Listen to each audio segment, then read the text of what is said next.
They say you can tell a lot about a person by how they deliver bad news. Some people cry. Some people shout. Some people pace the room and run their hands through their hair like the words are too heavy to hold still. Brittany did none of those things. She turned off the blender, set down her glass of green something or other, and looked at me with the calm, practiced expression of a woman who had rehearsed this conversation at least a dozen times in the mirror. Maybe more. Dorothy, Darnell, and I have been talking. She paused just long enough to let that we land. We think this might be a good time to make some adjustments.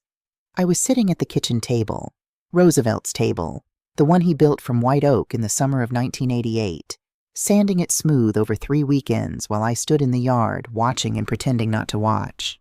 I had a cup of coffee in my hand. My Bible was open to Psalms. The morning light was doing what it always did at that hour, coming through the east window at exactly the right angle, turning everything it touched to gold. I set my cup down slowly. Darnell came in from the hallway, jacket half on, phone already in hand. He sat across from me, not beside me, across, and he had the look of a man who had agreed to be present for something unpleasant but had not agreed to enjoy it. Mom, he cleared his throat. This house, we've been thinking about what to do with it. We want to expand the main floor, maybe add a home office, open up the back, make it work better for us. Another pause. And honestly, you'd probably be more comfortable somewhere designed for people in your stage of life. Stage of life. I turned the phrase over in my mind like a stone. You're talking about a senior community, I said, said. Brittany's voice picked up speed. The way people talk when they're trying to get past the hard part before you can interrupt. Not a nursing home, Dorothy. Not at all. We're talking about Fairview Estates. It's beautiful. They have a pool, a garden club, organized activities. I taught 800 children how to read over 32 years, I said. I don't need anyone to organize activities for me. She blinked. Darnell looked at the table. The kitchen went quiet except for the refrigerator hum and the sound of a neighbor's dog somewhere down the street. I picked up my coffee, took a sip. Let the silence do what silence does when you've been a school teacher long enough to know its power. That night I lay in bed in the dark and thought about the conversation I'd heard the night before. I hadn't meant to hear it. I'd gotten up for water around 11 and their bedroom door was open just a crack. The kind of crack that seems accidental but never quite is in an old house that knows how to breathe. She'll just go along with it, Darnell had said. You know how she is. She never pushes back. And Brittany, quieter. That's why we waited until now. I stood in the dark hallway with my glass of water, and I heard every word. Then I went back to bed, stared at the ceiling, and did not sleep. But I did not cry either. The first time Roosevelt and I saw this land, it was nothing but scrub grass, red clay, and the rusted skeleton of an old fence that had given up on itself years before we arrived. It was 1981. We were 34 years old. We had saved for 6 years, every spare dollar from his electrician's wages and my teacher's salary, every birthday check, every overtime hour, and we had just enough for the down payment on a piece of land that nobody else seemed to want. There was a reason nobody else wanted it. When we moved in, well before the house was finished, sleeping on a mattress on the floor of what would become the living room, not one neighbor came to say hello. Not one. Curtains moved. Porch lights clicked off as we pulled into the driveway. A woman 2 doors down crossed the street rather than walk past our property. Roosevelt watched all of this without a word. Then one evening, he sat down on the front steps with a glass of sweet tea and said, "May, we're not building this house for them to look at. We're building it to live in." There's a difference. I sat down next to him. I know. So let's build it right. And we did. Lord, we did. Roosevelt did the framing and the electrical himself. I mixed mortar and laid tile in the kitchen. The blue and white tiles I had picked out of a catalog, each one slightly uneven because they were set by human hands, not machines. I laid the last one 7 months pregnant with Darnell. Roosevelt held the bucket and didn't say a word about it, just handed me what I needed and kept handing it. We borrowed tools from the men in our church congregation. We traded labor. Roosevelt wired 3 kitchens and 2 garages in exchange for plumbing help, roofing help, drywall help.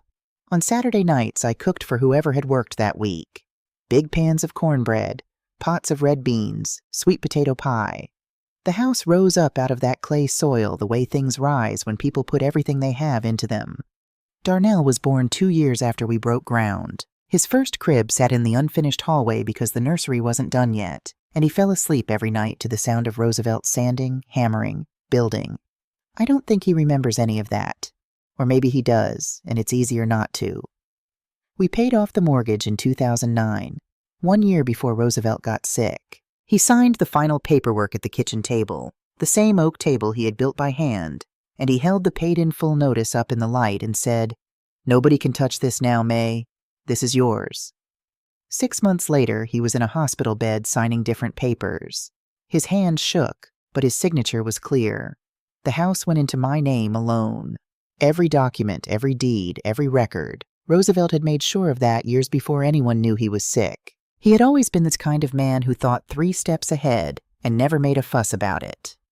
The morning after Brittany's announcement, I waited until they had both left, Darnell to his office, Brittany to wherever Brittany goes in the middle of a Tuesday, and then I went to the storage room at the end of the hall. Brittany called it that cluttered corner. She had mentioned twice that she wanted to turn it into a walk-in closet extension. I had nodded both times and done nothing about it. I pulled an old cardboard box from the back shelf. Inside it were 4 composition notebooks, the kind with the black and white marbled covers. Roosevelt's handwriting on each spine, neat and precise.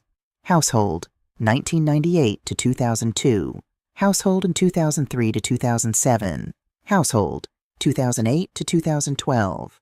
Miscellaneous. Keep. I sat down on the storage room floor with my back against the wall, the way I used to sit with Darnell when he was small and upset about something and needed to be close to the ground for a while. I opened the first notebook. Roosevelt had kept records of everything. Not in a cold, transactional way. He was never cold. But he was careful. The way men are careful when they have come from nothing and know exactly what nothing feels like and never want to go back. Every page was dated, every entry clear. March 1998. Darnell, $3,200. First-year tuition shortfall. Scholarship didn't cover full amount. Told him not to worry. November 2001. Darnell, $7,500. Credit card debt. Interest was stacking. He said he'd pay us back when he got steady. We said okay. June 2004. Darnell and Brittany, $12,000. Deposit on their first apartment together. They were struggling. We helped.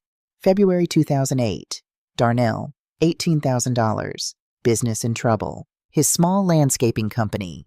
He didn't want to ask. Roosevelt called him and offered before he had to. September 2011. Wedding, $9,400. Brittany wanted a large event. Dorothy paid the catering bill herself without telling Roosevelt until after. He didn't say anything, just squeezed her hand. I turned pages slowly. There was more. There was always more with people you love. 2013, car repair. 2014, Simone's medical bills. The bad winter when she had pneumonia. 2015. I stopped at 2015. October 2015, $22,000. Down payment assistance for the house. Darnell said he was buying it from us at market rate. Dorothy made up the difference from the teaching account without telling him. He thinks he paid full price. Let him think that. I closed the notebook. I sat on that floor for a long time. Not because I was calculating. Not because I was building a case. Roosevelt and I had never kept these records as weapons. We kept them the way people keep photographs, because love leaves marks, and marks deserve to be remembered. But what I understood, sitting there on that storage room floor, was something I had been turning away from for years now. There is a difference between being generous and being taken for granted. And the distance between those two things is the distance between being seen and being used. I heard Simone's key in the front door at 3:15, just like always. She was 14, my granddaughter, Darnell's youngest, the one who had gotten Roosevelt's eyes, and as far as I could tell, his sense of when something mattered and when it didn't. She came to the kitchen first, the way she always did, and found me at the table with a cup of tea that had gone cold. "Nana," she set her backpack down, looked at me the way she looked at things, straight on, without the sideways glancing that adults use when they're deciding how much to see. "You okay?" "I'm fine, baby." She sat down across from me, did not look at her phone, did not fidget, just sat. I heard them this morning, she said, before school. I looked at her. About Fairview Estates. I wrapped my hands around my cold cup. You don't need to worry about that. I'm not worried, she said. I'm mad. She said it simply, the way 14-year-olds say true things before they learn to dress them up. This is your house, Nana. Grandpa Roosevelt told me. When did he tell you that? Before he died. I was 7. He sat with me on the back steps. You were inside. I think you were on the phone with Aunt Carol. And he said, Simone, this house belongs to your grandmother. Don't ever let anybody forget that. She paused. I never forgot. Roosevelt had said that to a 7-year-old girl, like he was planting something, like he knew. I looked at my granddaughter across that oak table and felt something move in my chest that I hadn't felt in a long time. Not grief, not anger, but something like recognition, like being handed a mirror. Thank you for telling me that, I said. That evening I went to my bedroom, opened the cedar chest at the foot of my bed, and lifted out the sandalwood box Roosevelt had made me the year we finished the house. Inside, his discharge papers from the Army, our wedding photo, the original deed to the property, a small envelope sealed with 6 words written on the front in his handwriting. Open when you need to remember. I had never opened it. I sat on the edge of the bed for a long time. Then I opened it. The paper inside was folded in thirds, written in blue ink, the letters larger than Roosevelt's usual hand. His eyes had already been giving him trouble by then, though neither of us was saying so out loud. May. If you're reading this, it means you needed reminding. So here it is. You mixed concrete barefoot. You tiled that kitchen 7 months gone with our boy. You drove yourself to school the morning after your mother died because you had 23 kids who needed you there. You stood at my grave. I know you will, May. I know how you stand. And you held yourself up for everyone else the way you always have. Don't let anyone make you small. Not strangers, not neighbors, not our son. The house is yours. You are more than the house.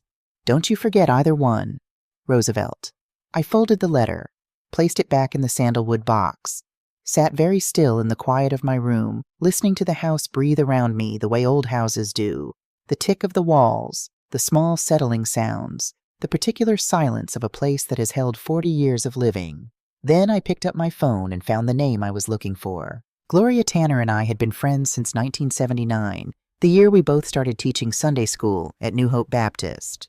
We had cried together at Roosevelt's funeral. We had laughed together at every church potluck for 30 years. When her husband Jerome passed in 2014, I sat with her in the hospital for 2 days straight, sleeping in the chair, and she never forgot it. She had become a real estate agent after Jerome died. Because I needed to understand what I owned, she always said, before someone else decided for me. She picked up on the second ring. Gloria, it's Dorothy May. Dorothy. Her voice warmed immediately, then shifted. She had always been able to read me from a single syllable. What's happened? I sat in the back bedroom with the door closed and told her. Not the whole history. There wasn't time for the whole history. Just what mattered. The house, the deed, the conversation that had been delivered to me over my morning coffee like a weather report. What was planned and what was already, quietly, in motion. When I finished, there was a brief silence on her end. Not the uncomfortable kind. The kind that means someone is taking you seriously. Does Darnell know you're calling me? No. He's going to find out. He will, I said. But by then, everything will already be done. Another pause. Then steady and clear. When do you want to start? I was thinking tomorrow. I'll be there at 10. No signs, no listings. We do this quiet, and we do it right. That's exactly what I need. I hung up and sat for a moment in the stillness of the room. Through the wall, I could hear the faint sound of Brittany's television, one of those home renovation programs she favored, where people tore apart perfectly good rooms and replaced everything with white. I looked around at the walls of the bedroom Roosevelt and I had shared for 28 years. The paint was the original color, a soft, warm ivory I had chosen myself from a strip of samples pinned to the hardware store wall. The curtains were the ones I had sewn from fabric I found at an estate sale the year Darnell started middle school. Every surface in this house had a story. Every choice had a hand behind it, mine or Roosevelt's or both of ours together. Tomorrow, I would begin the process of putting it into the hands of people who would understand that. But tonight, I walked down the hall to the kitchen, ran my fingers along the blue and white tiles on the wall, each one slightly uneven, each one placed by my hands in the summer of 1983. And I stood there in the quiet of my own home for a long time. The house is yours. Yes, Roosevelt, I know. The next morning I dressed before anyone else was up, put on the navy blue blazer he had given me for our 25th anniversary. That color suits you, May. It's the color of a woman who knows where she stands, and brewed a pot of coffee in the kitchen that had always been mine. Darnell came through at 7:30, phone to his ear, jacket half on. He nodded at me, the way you nod at someone when you have reduced them to furniture, and walked out the front door. Brittany followed 10 minutes later, yoga mat under one arm, not looking up from her phone. The house went quiet. At exactly 10 o'clock, Gloria Tanner came up the front walk in her serious blue blazer with her leather folder tucked under one arm, moving like a woman with somewhere to be, and the confidence to take her time getting there. I opened the door before she could knock. "Let's do this right," she said. We sat at Roosevelt's oak table with the morning light on the papers between us, and we began. Gloria spread the documents across Roosevelt's table like she was laying out a hand of cards she already knew how to play. Preliminary valuation, disclosure forms, agency agreement. Her reading glasses sat low on her nose, and she moved through each page with the quiet efficiency of a woman who had been doing this long enough to know which details mattered and which ones were just paper filling space. Her assistant, a young woman named Keisha, maybe 26, with natural hair pinned up and a camera bag over one shoulder, moved through the rooms without being told twice. She didn't rush. She didn't make noise. She understood without being asked that this was not an ordinary showing. I heard her pause in the kitchen. A moment later, she appeared in the doorway. "Ms. Washington, these tiles." She was looking at the blue and white wall beside the stove. "Who did these?" "I did. 1983. 7 months pregnant." Keisha lowered her camera slowly and looked at me the way young people look at older women when they suddenly understand something they didn't before. "I'm going to make sure these photographs are right," she said. "I mean really right." "I'd appreciate that." Gloria looked up from her papers and caught my eye across the table. Said nothing. Just turned the page. The preliminary valuation she set in front of me made me sit back in my chair. $485,000, I said. Possibly more, depending on offers. The neighborhood has moved significantly in the last 3 years. 34% appreciation. And Dorothy, she tapped the page. This house has something new construction doesn't have and can't manufacture. It has character. Buyers who understand what they're looking for will pay for that. I looked at the number again. Roosevelt and I had paid $48,000 for the land and materials in 1981. We had built most of it ourselves over 2 years. We had scrimped and bartered and eaten a lot of beans so that we could put every spare dollar into the walls around us. $485,000. No signs, I said. No online listings. No open houses. Agreed. I have a contact list, people who are actively looking, who have financing in place, who aren't interested in tearing things down and starting over. I'll reach out directly. Discreet showings only. And Darnell? Gloria folded her hands on the table. He'll find out when it's done. That's what I need. We signed the listing agreement at 10:47 in the morning. I initialed every page carefully, in the same steady hand I had used for 32 years of report cards and permission slips and the letters I wrote to parents who needed to hear hard truths gently delivered. Keisha packed her camera equipment in the hallway just as Darnell's voice came booming from the den, where he had apparently returned from wherever he'd gone and set himself up for a video call, headphones on, completely unaware of what was happening 20 feet away. Gloria glanced toward the sound, raised an eyebrow at me. He came back about an hour ago, I said quietly. Headphones, Zoom meeting.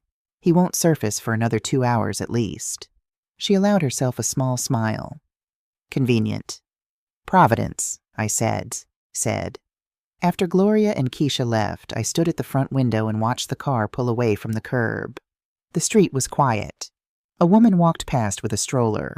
2 boys on bicycles cut around the corner. Ordinary Tuesday morning, ordinary world, while inside this house everything had just shifted on its axis. I went back to the kitchen, washed the coffee cups, dried them, put them away. Then I opened the drawer beside the refrigerator and pulled out a small red notebook with a cracked spine, the one I used for grocery lists and reminders, and the occasional thought that needed somewhere to land. I turned to a clean page and wrote, Bank appointment. Bring deed and trust documents. Call Linda Okafor. Gloria. Confirm buyer timeline. Begin packing the things that matter. Leave the rest. Each line felt like a brick being laid. Not to build a wall, to build a road. There was something else I needed to do. Something I had been putting off since the morning after Darnell's announcement, when the thought had come to me in the dark, and I had tucked it away to examine later. I waited until the following afternoon, when the house was empty, and called Linda Okafor. Linda had been the branch manager at First Community Trust since 2007. She had helped Roosevelt and me refinance during the hard years, had processed the final mortgage payment without charging us the standard fee. Consider it a graduation gift, she'd said, and had kept her counsel through 17 years of knowing more about our financial life than anyone outside the marriage. She answered on the first ring. Dorothy Washington, I was wondering when I'd hear from you. You got the notification from Gloria's office. Came through this morning. A pause. How are you?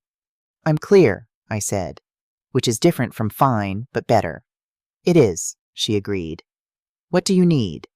I need to set up a living trust, today if possible, and I need it airtight. There was a brief silence. Not surprise. Linda didn't do surprise. More like the sound of someone shifting gears smoothly. How much discretion?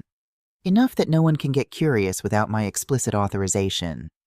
Come in at 2 o'clock. I'll have the forms ready. I arrived at the bank in the navy blazer. Linda met me at the door of her office herself, which she only did for people she respected, and we spent the next 90 minutes going through every document with the kind of careful attention that I imagine surgeons give to things they cannot afford to get wrong. I designated myself primary beneficiary and trustee, full control, full authority, for as long as I was living and capable, which was going to be for quite some time, regardless of what Brittany thought about my stage of life. Then Linda slid the secondary beneficiary form across the desk. I wrote Simone's name without hesitating. Linda looked at the form, looked at me. Not Darnell? Simone, I said. She's the one who still sees me. Linda nodded once and made a note. Then she set down her pen and folded her hands, the gesture that meant she was about to say something that wasn't on any form. Dorothy, there's something you should know. She paused. 3 months ago, a law firm contacted this branch requesting financial information on your accounts. They identified themselves as representing a family member. I went very still. I declined to provide anything. No authorization on file, no information given. But I thought you should know it happened. The room was quiet for a moment. Outside Linda's glass office wall, the ordinary sounds of a bank continued. Keyboards, low voices, the soft chime of the door. Which firm? I asked. She slid a business card across the desk. I looked at it. Did not recognize the name, but recognized the nature of the thing. Someone had been planning this before I had. Darnell, who had stood in my kitchen 2 weeks ago and talked about needing more space and wanting what was best for me, while a lawyer was already making inquiries on his behalf. Not out of concern, out of strategy. I set the card down, took one steady breath. Then I looked at Linda. Add a clause to the trust, I said.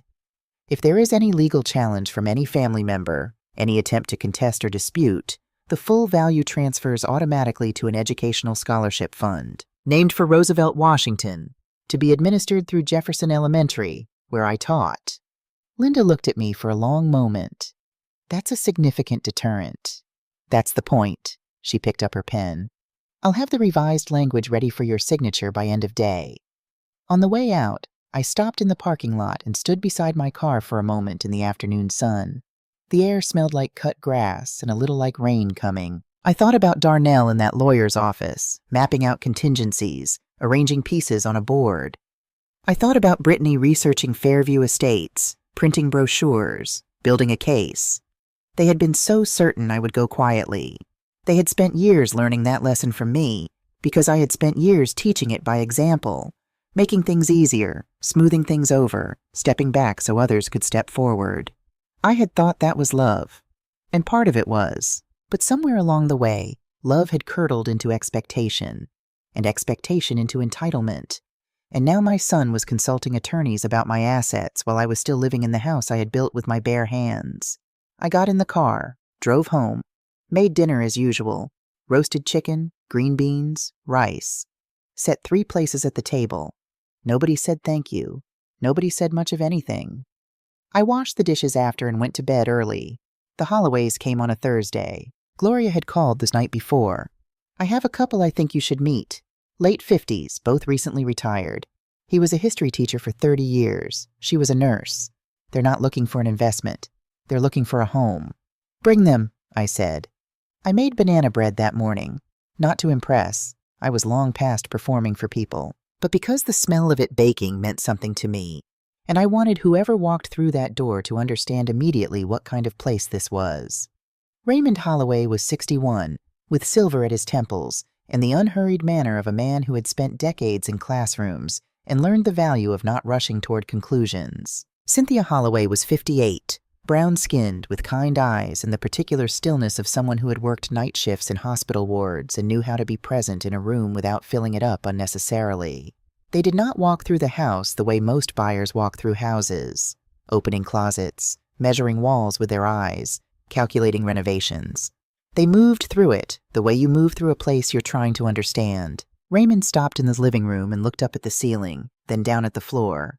"How old is this hardwood?" he asked. "Original. Roosevelt laid it in 1983. White oak."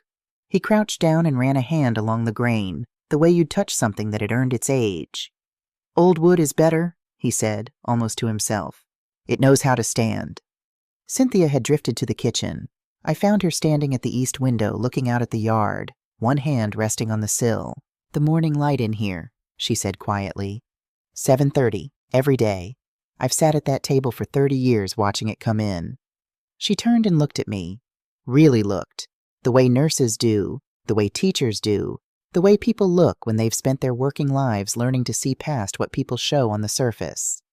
"You love this house," she said. "I do. I always will." "Then why are you selling it?" It was a direct question and it deserved a direct answer. "Because it's mine," I said. "And I want it to go to people who will understand what that means." She held my gaze for a moment. Then she nodded, a slow, considered nod, the kind that means I hear you, and I'm not going to pretend I don't. We sat in the living room after the tour. I served banana bread on the blue plates I kept for company and poured tea into the good cups. We talked, not as buyer and seller, but as people who had all lived long enough to know that houses are never just houses. Raymond asked about the tiles in the kitchen. I told him. He asked about the oak table. I told him that too. Cynthia asked about the garden, what had grown there, what might again. When Gloria walked them to the door, she turned and caught my eye across the room. She gave me one small nod. They wanted to offer full asking price. That evening, while Darnell was on another call and Brittany was watching television, I went to the storage room and began. Not packing everything, that would come later, but choosing. There is a particular kind of clarity that arrives when you are deciding what to carry forward and what to leave behind. You learn very quickly what actually matters and what was just taking up space. Roosevelt's fishing journal, my mother's recipe cards, written in her looping, impatient handwriting, the quilt from my grandmother, the one made of patches from dresses she had worn as a girl in Alabama, the sandalwood box, a photograph of Darnell at age 5, gap-toothed and squinting into the sun, both arms wrapped around my leg like I was the only solid thing in the world. I wrapped that one carefully and labeled the box, "Handle gently." I was on my knees reaching for something on the back shelf when I heard the door open behind me. Simone. She stood in the doorway of the storage room, backpack still on, looking at the boxes I had begun to gather. "Nana," her voice was careful. "Are you packing?" "A little." She came in and sat cross-legged on the floor beside me, the way she used to sit when she was small and wanted to be near whatever I was doing. "Nana, the house sold, didn't it?" It wasn't a question. I stopped what I was doing and looked at her. "How do you know that?" She pulled out her phone, showed me the screen. A transaction confirmation email, automatically sent to the household address, which Simone, being 14 and therefore 17 steps ahead of every adult in her vicinity, had set up to forward to her personal account years ago. "I read it 3 days ago," she said. "You didn't tell your parents." "You weren't telling them," which meant you had a reason. She looked at me steadily. "Do you?" "Yes." She nodded. Accepted that completely. "Where are you going?" "A small house on Maple Street, near the library, near the park, near enough. Can I come visit?" My door will always be open for you. That is not a thing that will ever change." She looked around the storage room, the boxes, the old notebooks, the years of accumulated careful living. Then she did something that I was not prepared for. She set her backpack down, rolled up her sleeves, and picked up a roll of packing tape. "What goes in this box?" she asked. I looked at my granddaughter. Roosevelt's eyes, Roosevelt's steadiness, Roosevelt's way of deciding that a thing needed doing and then simply doing it, and I had to turn away for a moment before I could answer. "The kitchen things," I said when I could speak evenly. "Start with those." We worked side by side for an hour without saying much. The house was quiet around us, and in that quiet, I understood something I had perhaps always known but never said out loud. This was not a loss. This was a beginning. I left on a Friday morning. Darnell was in Atlanta for a conference. Brittany had gone to her gym at 6, as always, and would not be back until mid-morning. Simone was at school. The house was mine one last time, entirely and without interruption, the way it had been in the very beginning. I walked through it slowly, room by room. Not to grieve. I had already done whatever grieving needed doing quietly over many nights. I walked through it to remember, to let every room confirm what I already knew, that I had been here, that I had built this, that this place carried the mark of my hands and my choices in every surface. The kitchen tiles, the oak floor, the growth chart in the hallway where I had penciled Darnell's height each year until he was 8 and refused to stand still for it anymore. The mark still there under the beige paint Brittany had rolled over everything, faint but present, like something that cannot quite be covered up. I stood at Roosevelt's table one last time, put both palms flat on the wood. "Thank you," I said, to the table, to the house, to Roosevelt, to the 38-year-old woman who had mixed concrete barefoot and did not think twice about it. Then I picked up my bags. On the table, I left one envelope, Darnell's name on the front in my steadiest handwriting. Inside, the completed sale documents, Gloria's contact information, and a single index card with 7 words written in blue ink. This house was always mine. Dorothy. No explanation, no apology, no invitation to discuss. The taxi was at the curb. The driver, an older man named Walter, who said nothing and loaded my boxes without being asked, had the manner of someone who had seen many kinds of departures and understood that most of them did not require comment. I locked the front door for the last time, stood on the porch for exactly 1 moment, feeling the boards under my feet, the boards that creaked in the particular way they always had. The way Roosevelt used to say meant the house knew your step. Then I walked down to the taxi, got in, and did not look back. Not once. Some things deserve your eyes forward. At 2:47 that afternoon, my phone rang. Darnell. I watched his name light up the screen and did not answer. He called again at 2:51, 2:54, 3:09. By 3:22, the messages had begun, each one a step further up the ladder of a panic I had expected and felt nothing particular about. "Mom, what's going on? Call me. Mom, I'm looking at paperwork here. What is this? Call me right now. I don't understand this. We had plans. You should have told us. Why would you do this without telling us?" Then Brittany. "This is vindictive and you know it. We were trying to help you." I read each message once. Then I set the phone face down on the nightstand of the small inn on Route 9 where I had checked in under my maiden name, Dorothy Mae Grant, the name that had belonged only to me before I gave it willingly to Roosevelt and built a life around the new one. The room was simple. 1 bed, a desk, curtains the color of weak tea, a window that looked out onto an ordinary parking lot, and beyond it, a gas station and a strip of trees turning color in the October air.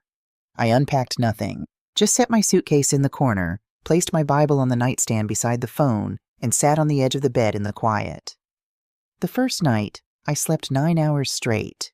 No dreams, no waking at 2 a.m. to the sound of someone else's footsteps, no lying still in the dark, waiting for a house that had once been mine to remember that it still was.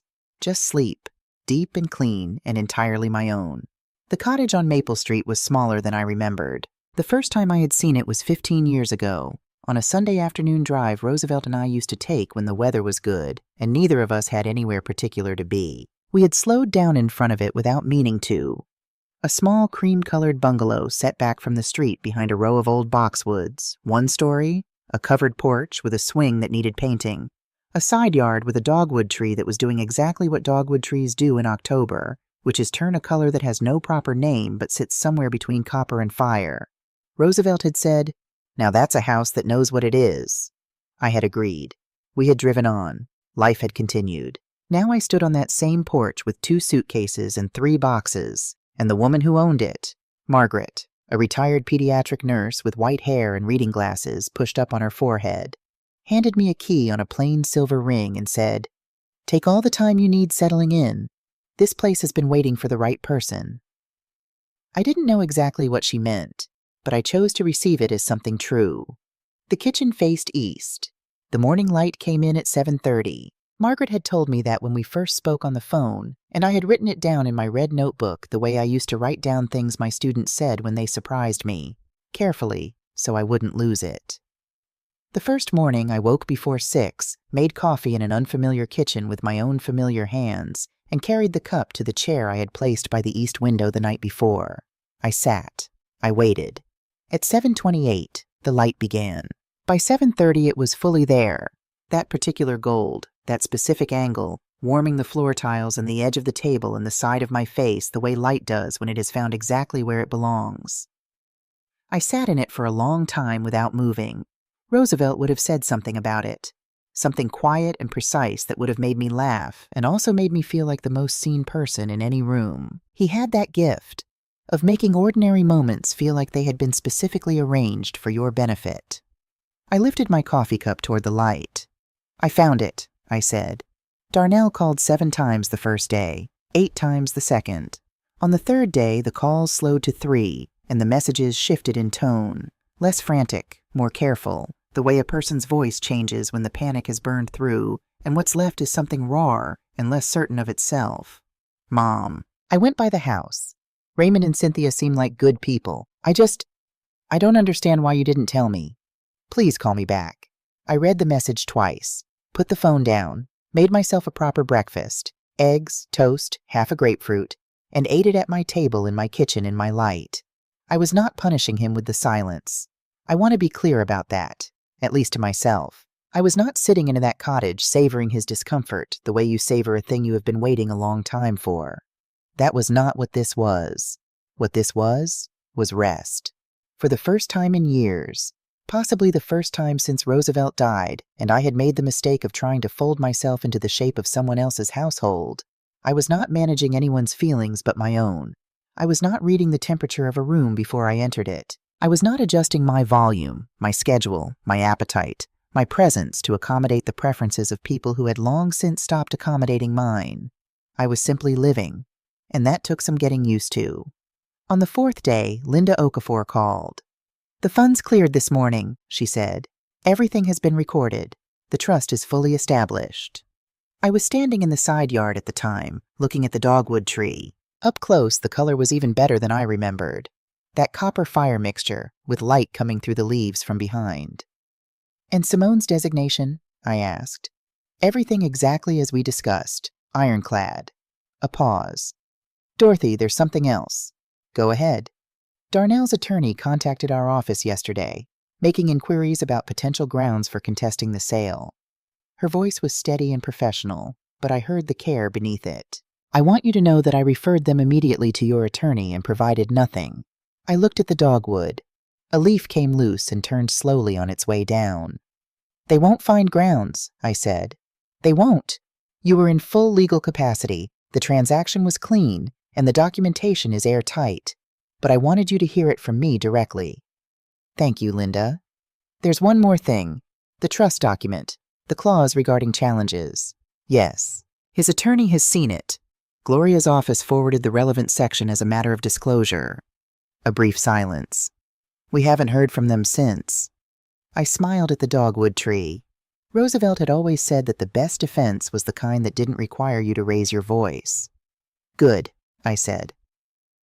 I joined the Thursday book circle at the public library in my 3rd week on Maple Street. Not because I needed books recommended to me. I had been reading seriously and widely since I was 7 years old, and I had opinions about literature that could fill several evenings on their own. I joined because I wanted to sit in a room with people who were interested in something beyond their own immediate circumstances, and I wanted to practice the particular pleasure of listening without agenda. The group was 8 women and 1 man, ranging from 54 to 81. The man, a retired architect named Howard who wore bow ties and had strong feelings about Toni Morrison, turned out to be the best reader in the group, which surprised no one more than himself. The woman who ran it, Patricia, was 67, recently widowed, and had the manner of someone who had decided that the second half of her life was going to be conducted entirely on her own terms. We recognized something in each other immediately, the way women of a certain age and a certain experience sometimes do. "First time?" she asked, handing me a cup of tea before the session started. "First time here, not first time reading," she laughed. A real laugh, the kind that comes from the belly. "Good. We don't need beginners. We need people with opinions." "I have several," I said.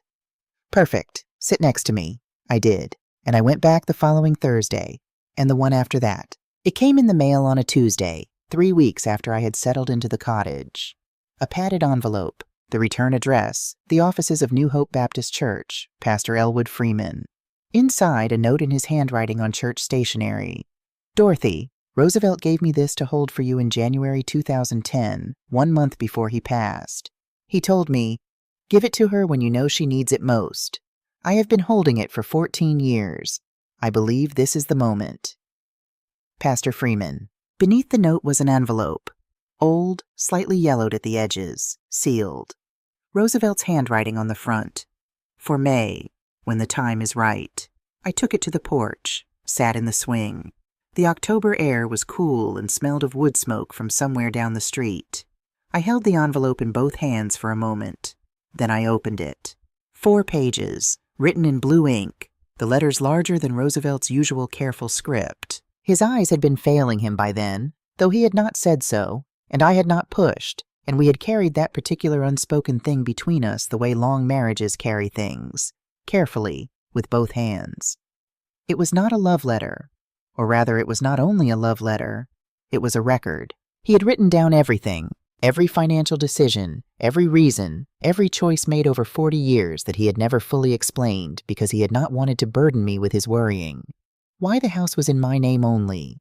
Why he had opened the separate savings account in 1995. Why he had never added Darnell to the property deed, even when Darnell had asked directly, twice, in 2007 and again in 2012.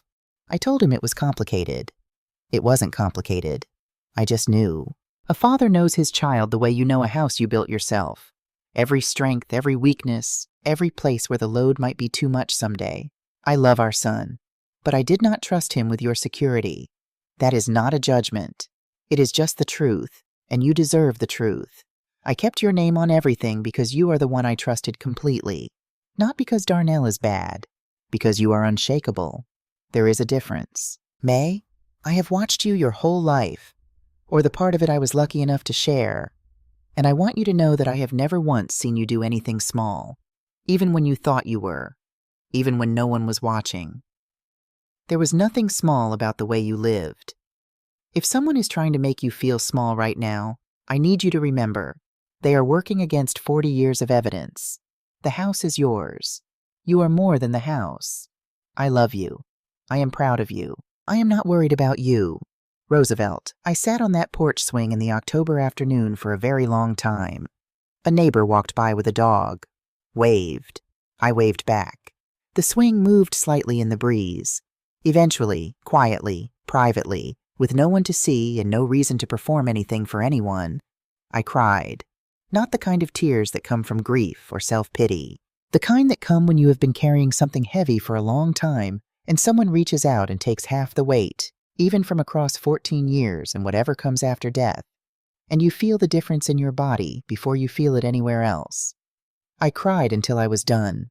Then I folded the letter, placed it in the sandalwood box beside the original, and went inside to make dinner. Elaine and Raymond Holloway had agreed, through Gloria, to allow me one final private morning in the house before they moved in. I had asked for it, and they had said yes without hesitation. "Of course," Cynthia had said over the phone, in the voice of someone who understood immediately why it mattered. I arrived just after dawn, walking up the front path in the early light. The garden was still there, overgrown in places, patient in others. The dogwood in the side yard, The rose bushes Roosevelt had planted the first spring, long since gone wild, but still, against all odds, producing small red blooms in their season. The door was unlocked as promised. Inside, the house was empty, all of their furniture already removed, all of mine already gone. Just walls and floors and light coming through windows, and the particular silence of a house that has been emptied of its people, but not yet of its memory. I had not known Darnell would be there. He was sitting on this floor of the living room when I came in, the way children sit when they have exhausted their options and their pride along with them. Back against the wall, knees drawn up, arms resting across them. He looked up when he heard my footsteps. "Mom!" He stood too quickly, a man trying to recover his footing. I walked past him into the kitchen. He followed. We stood in that kitchen, the one I had tiled 7 months pregnant, the one where I had made 40 years of breakfasts and dinners and Sunday morning waffles and birthday cakes for a boy who had grown into a man who had looked at me across this very room and told me it was time I moved on. And I let the silence settle between us before I spoke. "You came back," I said. "I needed to—" He stopped, started again. "I didn't know what else to do." "That's honest?" He looked at the blue and white tiles.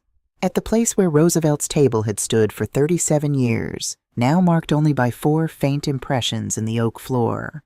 "Mom, I need you to understand. Darnell," my voice was not loud. "It has never needed to be. You don't need me to understand anything right now. You need to listen." He closed his mouth. "I raised you in this house," I said. "I kept it running on a teacher's salary and your father's electrician's wages and a lot of years of very careful living. I drove you to baseball practice and choir rehearsal and the emergency room that time you fell out of the oak tree and swore you hadn't been climbing it. I paid for your braces when the insurance denied the claim. I wrote the check for your first year of college. I have the records, Darnell. Your father kept records of everything, and I read every page of them, and not once in 40 years of giving, did I keep score to use against you." He was very still. "So when you sat at your father's table, the table he built with his hands, and told me it was time I found somewhere more suitable, you need to understand what you were asking me to walk away from. Not just a house, yourself. Every version of yourself that this house remembers." Something moved in his face, shifted. The careful composure he had walked in with was coming apart at the edges, and he was letting it, which was more than I had expected. "I know," he said, quietly, barely above a whisper. "Do you?" He pressed his lips together. "I've been talking to Pastor Freeman. That surprised me. I did not show it, but it did. He didn't judge me," Darnell continued. "He just asked me one question. He said, 'When was the last time you asked your mother how she was feeling?' And He stopped. I couldn't answer him. The kitchen was very quiet around us. "I found the notebooks," he said. "Ba's notebooks. I took them from the storage room before the Holloways moved in. I read everything." He looked up at me. "I didn't know, Mom. About the down payment. About what you covered. About all of it." "You didn't know because you didn't ask," I said. "And we didn't tell you because we didn't need you to thank us. We needed you to see us. There's a difference." His jaw tightened. He was working against something. Pride, probably. That stubborn pride that had always been the thing most likely to cost him. "I was wrong," he said finally. The 3 words landed like something that had been held a long time and was finally set down. "About the house. About how I talked to you. About what I let Brittany—" He stopped, steadied himself. "I was wrong." I looked at my son, 41 years old, standing in the kitchen of his childhood with the marks of his decisions visible on his face and his posture. I thought about the boy who had sat at that oak table with sticky fingers and a gap-toothed grin and absolute confidence that I would always be there. He had not been wrong about that last part. I am still here. I just moved. "I know you were wrong," I said. "And I know you know it. That's a starting place, Darnell. It's not an ending and it's not enough on its own, but it's a place to start from. What do I do now?" "You go home. You be a better father than you were a son this past year. You let Simone see what it looks like when a man admits a mistake and means it." I picked up my bag. "And you call me on Sundays. Not because you need something, just because I'm your mother." He nodded. His eyes were wet. He didn't try to hide it, which was the first genuinely surprising thing he had done in years. I walked past him, down the hall to the front door, stopped with my hand on the frame. Darnell, yeah, your father was proud of you, even when he was worried about you. He held both of those things at the same time because that's what love actually looks like. I paused. I do too. I left before he could respond. Some things are better received in silence. She called on a Saturday 3 weeks later and asked if she could come over. Not can I come? The way teenagers ask when they already have a ride arranged and are really just notifying you, she asked, with the particular formality she sometimes used when something mattered to her and she wanted to make sure it was handled correctly. Of course you can, I said. Come for breakfast. She arrived at 9 with a tin of my favorite tea from the shop downtown. She had remembered from some conversation 6 months ago that I hadn't known she was paying attention to, and a notebook she held against her chest like something valuable. Nana, she said, stepping inside and looking around the cottage with Roosevelt's eyes, taking it all in. It's good. It is, I agreed. Come in the kitchen. She sat at the table while I got things out, and then she said, Will you teach me to make biscuits? Real ones, from the beginning. From your great-grandmother's recipe? From wherever they started. So that is what we did. I talked her through it the way my mother had talked me through it, not measuring everything with scientific precision, but learning what the dough felt like, learning to trust your hands. Simone listened with her whole body, the way she had always listened, and she asked good questions, and she made the same mistakes I had made the first time, and the second, and eventually the biscuits came out of the oven golden and slightly uneven and exactly right. We ate them at the table with butter and honey, and the morning light coming in at its appointed angle. Nana, Simone said, pinching off a piece of biscuit, if Dad asked you to come back, if things were different, would you? I considered this seriously, the way the question deserved. No, I said. She nodded slowly. Not hurt, just listening. Not because I don't love your father, not because I don't love all of you. I set down my cup. But because I found something here that I didn't know I was missing. I found out what it feels like to live in a place that's fully mine, the quiet of it, the peace of it, and I'm not willing to trade that away again. Does that make sense? Yeah, she said. Then, are you lonely? Being alone and being lonely aren't the same thing. I looked at my granddaughter across the table. I spent years surrounded by people and lonelier than I am right now. Now I'm alone, and I'm not lonely at all. There's a difference. She thought about this, ate another piece of biscuit. I want to learn everything you know how to make, she said. All the recipes, all of it. That will take years. Good, she smiled. Roosevelt's smile, that unhurried, settled smile. I've got years. After she left, I went to my bedroom and took the sealed envelope from the drawer, the one with her name on the front, written weeks ago, waiting for the right moment. I sat at the small desk by the window, opened it, read what I had written. Then I took a pen and added a final note at the bottom of the last page, beneath everything else. Simone, one more thing. When you are old enough to understand what it cost and what it was worth, I want you to know this. I did not sell that house out of anger. I sold it because it was mine, and I needed to remember that. Because remembering what belongs to you, truly belongs to you, not just on paper but in the marrow of you, is not selfishness. It is survival. And sometimes survival is the most loving thing you can do, not just for yourself, but for every woman who comes after you who is watching how you stand. You come from women who stood. Now you know how. All my love. Always. Nana Dorothy. I sealed the envelope again. Put it back in the drawer. Not yet, but soon enough. It arrived on a Wednesday, 6 weeks after the morning in the empty kitchen. A plain white envelope in the mailbox. No return address. But I recognized the handwriting from 30 years of birthday cards and Christmas notes and the occasional letter from college that had always surprised me with how much of Roosevelt was already in him, even then. I took it to the back porch. The dogwood in the side yard had lost most of its leaves by now, but the bones of it were good. You could see the structure clearly, the way a tree reveals its real shape when the decoration is gone. I opened the envelope. 2 pages. His handwriting. No salutations, no formal opening, just words, the way words come when someone has stopped rehearsing and started saying the actual thing. Mom, I talked to Pastor Freeman 3 more times. He still hasn't judged me. I'm starting to think that might be worse. I went back to the house. Raymond let me in.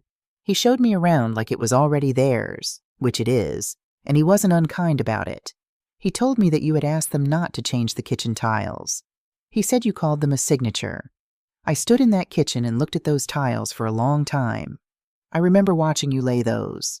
I was 3, maybe 4. You sat me on the counter with a biscuit to keep me occupied, and you worked in sections, humming something I never identified. I'd forgotten that. I forgot it so completely that when I looked at those tiles as an adult, I just saw tiles. I didn't see you in them at all. I've been thinking about what it means to stop seeing someone. Not to dislike them or resent them, just to stop seeing them.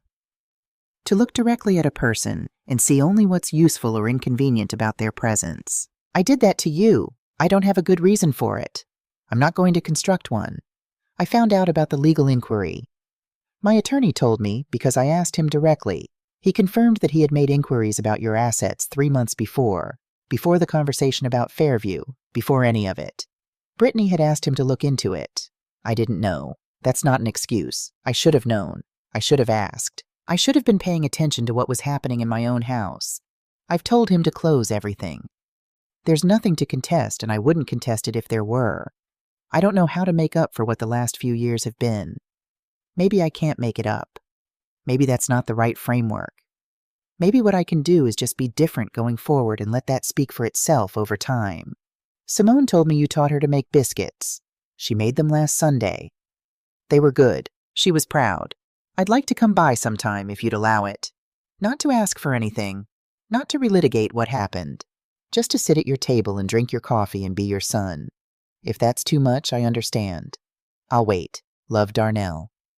I read the letter twice, sat with it for a long time on the back porch while the afternoon moved through the yard in its unhurried way.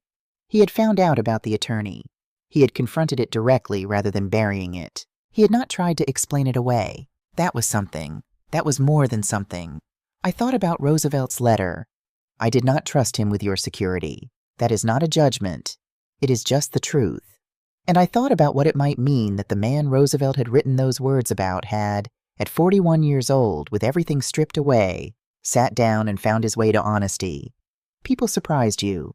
Not always, not often enough, but sometimes.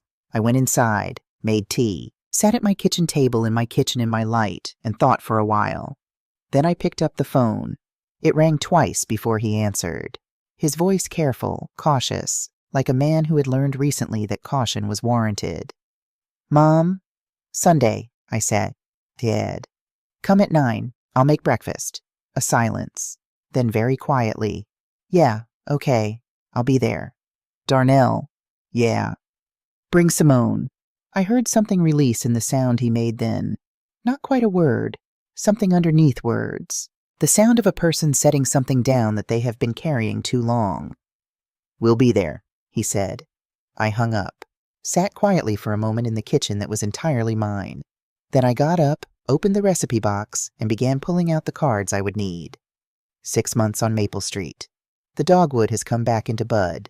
The jasmine that grows wild along the back fence, planted by no one, belonging to itself, has begun to climb again. And on warm mornings the kitchen smells of it if I leave the window open, which I always do now. Darnell comes on Sundays. He calls first, always. He arrives with something, flowers sometimes, or a bag of the good coffee I like, or once, memorably, a clay pot Simone had made in her art class and painted blue and white in the colors of the kitchen tiles. For your herbs, Simone had written on the card tucked inside, since you had to leave the ones that were growing. I keep it on the kitchen windowsill. There is rosemary in it now, and a little thyme. They are doing well. Brittany has not called. I do not expect she will, and I have made my peace with that in the particular way you make peace with things that cannot be changed. Not by pretending they don't matter, but by deciding that your life is large enough to continue without them. Not every door that closes needs to be reopened. Some of them close because they were never the right door to begin with. The Thursday Book Circle continues. Howard the architect brought in a selection of essays last month that provoked a 40-minute debate that ended in laughter and nobody agreeing about anything, which Patricia declared the most successful session of the year. I have started writing. Nothing formal, just the recipes. My grandmother's, my mother's, my own. Written out in a new notebook in handwriting large enough to read comfortably, organized by season, annotated with the kind of notes that matter. Use real butter, don't rush the roux. The biscuits will tell you when they're ready if you know how to listen. Simone says she wants to cook through the whole book before she leaves for college. That gives you 4 years, I told her. Then we better start. We do, most Saturdays. She cracks the eggs too hard and spills things and asks questions that cut straight to the center of whatever I'm trying to teach. And she has Roosevelt's gift for silence when silence is what a thing needs. She is going to be extraordinary. She already is. On the last Sunday of October, I woke early and sat with my coffee in the east light and opened the sandalwood box. Roosevelt's letter, my grandmother's photograph, the original deed to the house on Whitmore Drive, now belonging to Raymond and Cynthia Holloway, who have, according to Gloria, been seen on the front porch most evenings with their own cups of something warm, watching the street in the particular unhurried way of people who have found a place to belong. I held Roosevelt's letter for a moment. Did not read it. I know it now the way I know hymns, without needing the page. I thought about what he had written at the end. I am not worried about you. You were right, I said to the kitchen, to the morning light, to whatever remains of a man who spent his life building things meant to last. You were right not to worry. I put the letter back in the box, closed the lid, poured myself a second cup of coffee. Outside, the jasmine was moving in a small morning wind. A neighbor I now knew by name, Doris, who grew tomatoes and had opinions about everything, and was exactly the kind of neighbor I had always deserved, walked past with her dog and raised a hand in greeting. I raised mine back. Inside, the house breathed quietly around me. No footsteps I had not chosen, no silences I had not made, no spaces I had to negotiate or apologize for or make myself smaller to fit. Just room, just light, just the particular freedom of a life that belongs, finally and entirely, to the woman living it. I opened my recipe notebook to a fresh page, picked up my pen, and began.